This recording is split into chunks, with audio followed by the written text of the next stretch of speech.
had mentioned that I could do a video on what all I tore up or broke or damaged on this bike the other day when I was doing that B-roll. So thanks, Ron, for the idea. I'm gonna give it a shot. I don't know if you'll be able to see it or not with this GoPro, but one of the things I did was bend this wheel. Nothing major. That's the rear wheel on the right side. Bent it up pretty good, not as bad as the damage Adam's done to his wheels on his KTM, but really and truly that was from running. I had about 15, 16, I think I had 16 pounds in this rear of air pressure, and the front I had 17. So on the right side I bent this, and on the right side of the front wheel, let's see, there it is right there. It's bent right there. I don't know if you'll be able to see or not. It ain't that bad. It's enough to make it out of balance, I'm sure. But I don't ever balance these things anyhow. If I get over 80 on this bike, it's just playing, and it's just for a second, and then I slow down. So that's what I did to the wheels. I hadn't even attempted to straighten it out yet, but really that was my own fault. I was running low air pressure because I run as low air pressure as I can in sand, and I got in that rough stuff, and it just allowed the wheel to take the impact instead of the tire taking it. So that was my own fault. Nothing to do with you know, it being a KLR, other than it's heavy. So that's my mistake. I'll probably do it again because I like running low pressure, and then I bend the wheel, I'll straighten it back out or get some more.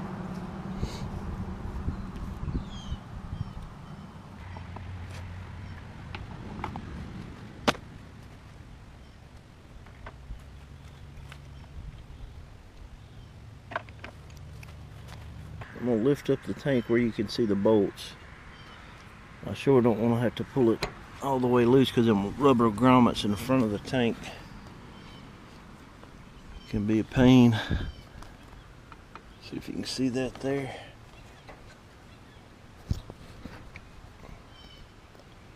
See that shiny new bolt there? All that is the where this subframe bolts to the motorcycle. So there's two bolts. There's a bolt on each side with the factory set up. With this Eagle Mike subframe bolt kit, you get one long bolt that runs from here to here.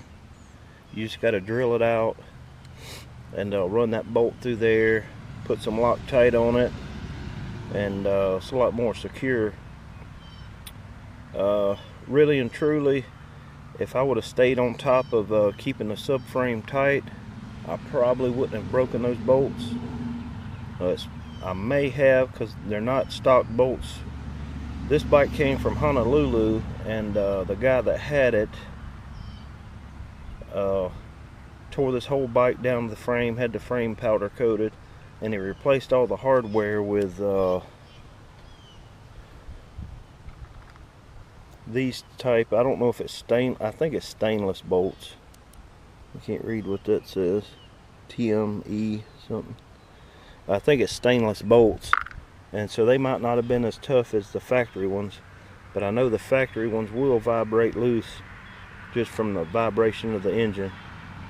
So Eagle Mike, you can either get the upgraded bolts and just keep a bolt on each side, or if you do like me and have two broken off bolts, I figure why drill those out and rethread it for some more bolts on each side. Why not get the kit that runs the bigger bolt all the way through here, have a single bolt up here, and then he sends you new bolts for down here.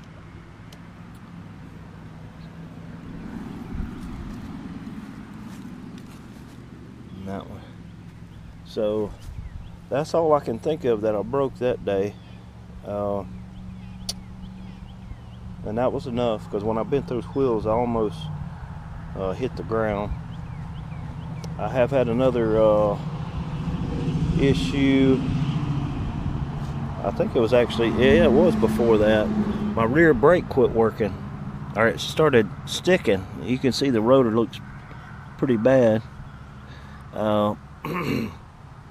So I ended up ordering new pads, and I took apart the caliper and cleaned up the piston for the caliper, put it back together, and it's no longer dragging. But I also make sure, I don't know if there's a malfunction with the spring for this thing or what. You know, this spring's just for your brake light, that brake light switch. There's a spring back here that's supposed to return your pedal back up when you press it. See, it ain't returning it all the way. So that could have been a problem the whole time from the brake sticking. I don't think so, but I ordered a new master cylinder, or not new, master cylinder off of Gen 2 off of eBay, and I'm about to put it on and try it. And if need be, as far as this pedal returning, I'm probably going to run a spring, you know, leave this for the brake light switch, and run me a spring from here to here just to help that pedal return. So other than that, that's all I can think of as far as the damage I did. I have added a charging port. I had never had one on any of my bikes. I've always carried like a battery, what they call them, battery bricks. So now I got a USB and a cigarette lighter hole there. It's Eclipse kit from Rocky Mountain ATV. It comes with this is for jumper cables. Let's see if I can show you the end of it. There. It says it's for jumper cables, BMW style jumper cables. So I don't know what BMW style jumper cables are, but I want to find out and get some just in case I need to jump somebody or if I need to jump. So it would work either way. This also, you can use this where it plugs in here for a trickle charger, which this thing don't ever sit long enough to need a trickle charger. Other than that, that's all I got for you.